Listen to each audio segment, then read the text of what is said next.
It is just past midnight on September 26, 1983. Deep inside the Serpukhov 15 command bunker southwest of Moscow, a shift crew monitors the glowing consoles of the Soviet Union's early warning satellite network. The duty officer tonight is Lieutenant Colonel Stanislav Petrov. He is an analytical engineer who usually spends his days troubleshooting the facility's main computer. He is only in the command chair tonight to cover for a sick colleague. He is on duty during one of the most volatile months of the Cold War. 3 weeks ago, the Soviet military shot down a civilian South Korean passenger jet, and in just a few days, NATO will begin Able Archer 83, a massive exercise simulating a nuclear release in Europe.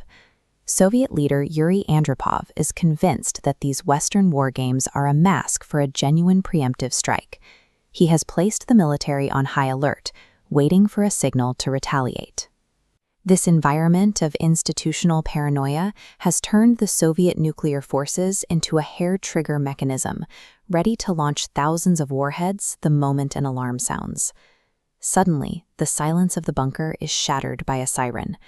The main display screen flashes a single word in bright red: launch.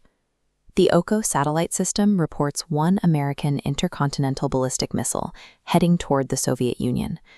Within seconds, the computer identifies 4 more launches, all originating from bases in the United States. Petrov's standing orders are clear. He is required to immediately report this detection up the chain of command, where leadership will have roughly 10 minutes to decide on a retaliatory strike. With 5 missiles appearing on the screen, Petrov has only moments to decide if he's witnessing the start of World War III or a catastrophic error in the machinery. As his team borders on panic, Petrov pushes himself out of his chair. He realizes that if control is lost now, the situation will become irreversible. He orders his subordinates to return to their stations and begin a manual check of the data. This chart shows the Molniya orbit used by Soviet OCO satellites. Traveling in this extreme loop, they loiter over the northern hemisphere for hours, monitoring American missile fields. From this vantage point, infrared sensors look across the horizon to isolate the thermal signature of a rocket motor against the dark background of space. To the OCO system's computer, the data is unambiguous. It identifies 5 separate heat plumes with high confidence, all matching the profile of a Minuteman ICBM. This is the danger of a launch on warning doctrine.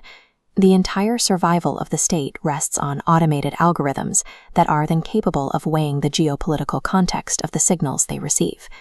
Petrov begins to work through the logic of the attack. He knows that an actual American first strike would involve hundreds of missiles to overwhelm Soviet defenses. 5 missiles would be an illogical way to start a war. He also harbors deep technical skepticism, having worked on the OCO system's development. He knows it is a relatively new and temperamental network with a history of software bugs and sensor reliability issues. Crucially, he checks the ground-based radar stations. While the satellites see multiple launches, the radars, an entirely independent layer of detection, show clear skies. Petrov is now trapped between his instincts and his duty. If he reports the alert as real, he likely triggers a global nuclear exchange. If he ignores it, and he is wrong, the Soviet Union will be hit without warning. He picks up the phone to his superiors and officially classifies the alert as a system malfunction.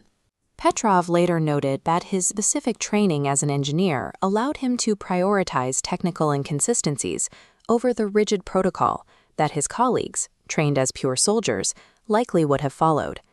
Petrov now faces 23 minutes of agonizing silence. This is the time it takes for an American ICBM to reach its target. If his judgment is wrong, the missiles will strike before the clock runs out. The minutes pass without a single radar confirmation or reports of explosions. When the window for impact finally closes, the bunker realizes the threat was never real.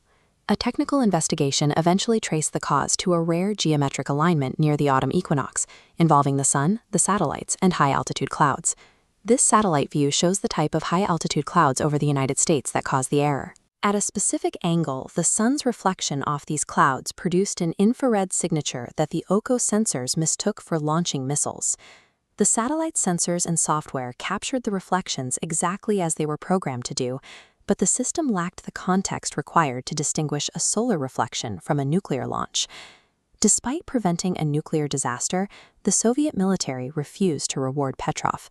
Admitting his judgment was correct would mean admitting their expensive early warning network was fundamentally unreliable. Petrov was eventually reprimanded for failing to properly fill out his logbook during the crisis. He was later reassigned to a less sensitive role and eventually suffered a severe nervous breakdown from the stress of that night. The 1983 incident serves as a stark reminder that even in an age of automated defense, the ultimate failsafe remains the human capacity for doubt and critical reasoning.